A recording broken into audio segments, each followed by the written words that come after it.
All right. Hi guys.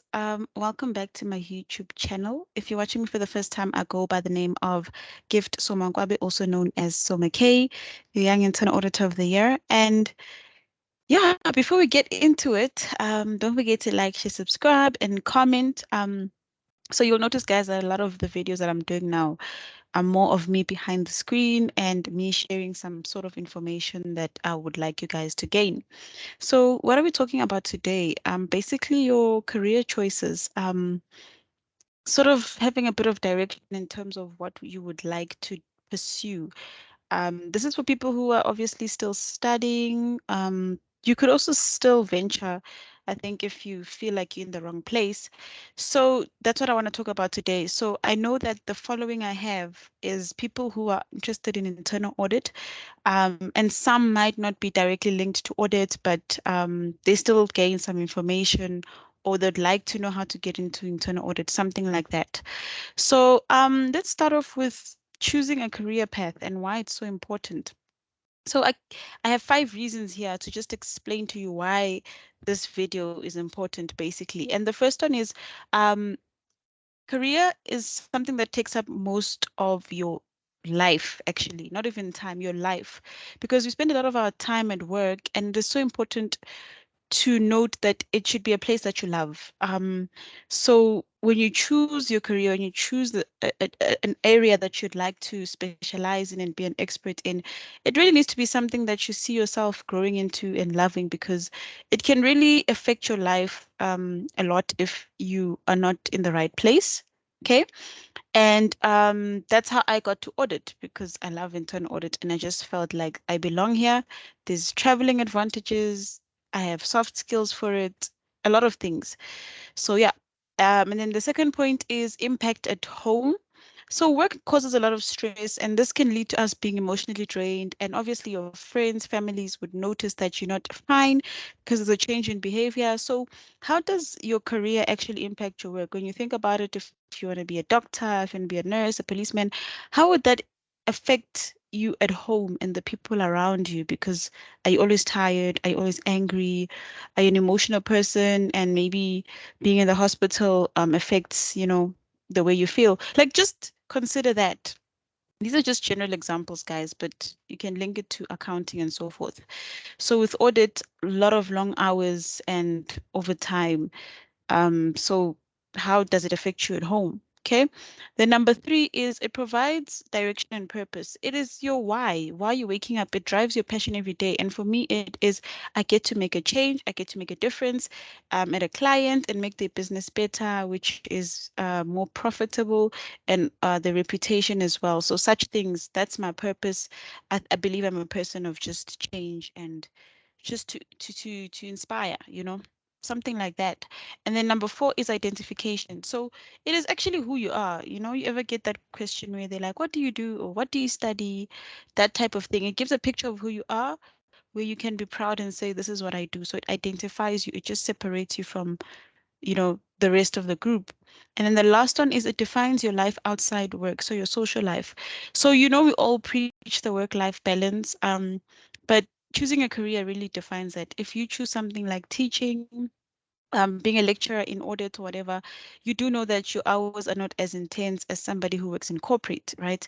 If you choose to be in corporate, you do know that your social life might be a little bit less compared to someone else, that type of thing, okay? So now onto the main part of the video. I want to explain some of the different careers you can take within audit and what you'd need to study, or yeah, just to give you an idea if you're on the right track. Or you might be studying, let's say your BCom one is an internal audit, but you don't want to actually do internal audit. How can you switch around that? So the first one is, okay, we have different types of careers, sort of. Yeah. So we have audit, assurance, and advisory. So you always see this in the website, on the website when you're looking for a training program, right? So a contract. So your audit is mainly like specifically related to the CA program, so becoming a chartered accountant and being registered with SICA. So I'm not going to touch on that because that's not my specialty, but if you guys do want some information, I do have a channel that I follow. Ntwanano Ngomani, she is a CA, so she's the best person to explain this. And then, okay, assurance, this is where I'm going to touch on, right? So assurance would have your IT audits, your SAP, you'd have your cyber security, all of that. You'd have data, you'd have internal audit. So let's start with internal audit, of course, because that's what I do. So what is internal audit? So it basically we enhancing the client's business processes. So we work in different industries. You could be in mining, you could be in hospitality, whatever. And you're just looking at the controls of that business, you're testing it, and you want to see that it's working effectively. Why? Because we want to see that the business is achieving the strategic and operational objectives. So if they say they want to do, they want to be one of the best, they want to do this and this, obviously there's certain controls that needs to be in place to make sure that they're not losing money, they're not doing things that will result in them having penalties or illegal, court case, like having court cases and stuff like that. So it's such things. Then an advantage obviously is you get to travel within the country, outside the continent, because sometimes your clients need you physically and you need to be there. For example, if you do mining, you would have to go and look at the assets sometimes, be at the mine, see how things are operating. So that's internal audit. And what would you need to study this? Your BCom honors in internal audit. That's what I studied.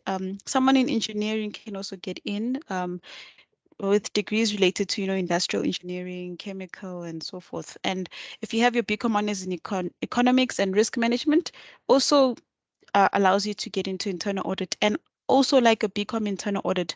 So this is like, maybe your degree in internal audit. It's almost the same as your BCom honors in internal audit. I hope I'm making sense. Then the next one is your IT audit.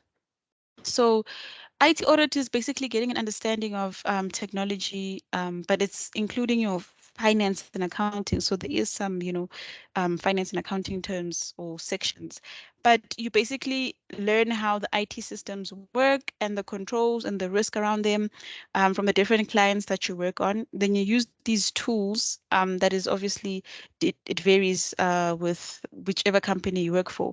So you use innovative and automative tools, which allows you to actually provide assurance to the client over their systems and infrastructure, right? So this is a combination of digital and audit. So it's more of like looking at general controls, application controls. So if somebody is supposed to, only two people are allowed to sign on the system, and it should be me and Deborah, then it means only Deborah and Gift should have access to that, and you test that to see.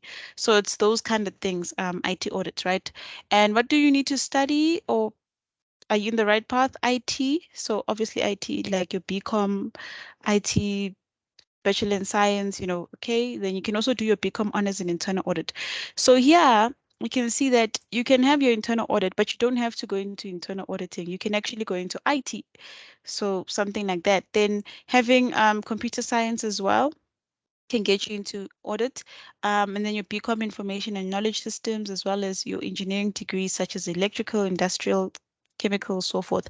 So if you look here, you don't have to, for example, you don't really have to um, know audit itself. So for example, somebody who did BCom on his internal audit can also be an IT audit, but someone who did computer science can be an auditor, right, within the IT space. So it's that type of thing. You can still get into audit. Then the last one is your data. So this is like analyzing data for the client, looking at complex data and using technology and the tools that you have provided. So we do this so that we can help the client, well, contribute to the decision making for the business, right? So we provide insights for the client so that there's like a transformation. There always needs to be an improvement. And analyzing data is very important because we see that a lot of these days, data tells us a lot of information, tells us what's trending, what people are thinking, what they want. So it's very important, an important section in the company. And what can you do to get into this? So your BCom physics, your computer science, applied maths or mathematics can also get you into this. Econometrics, engineering degrees as well, again, and your bachelor science in information and knowledge systems. So guys, that's all I have for today. I didn't want to over like explain stuff and put in so much information because it would like be information overload. So I just want you to understand that this channel does a lot of internal audit because that's what I picked up was not really being exposed on social media and just in general. But I want you guys to know now that I'm going to be venturing deeper into the different sections in audit so that you guys can be exposed and know that you can be an internal auditor, you can go in IT, you can do data, you can do cybersecurity, you can do advisory. There's so much. But this is the first video, and I hope you guys enjoyed it, and I hope it was informative. Don't forget to like, share, subscribe, and comment down below if you have any questions. And I'll see you guys on the next video. So please take care.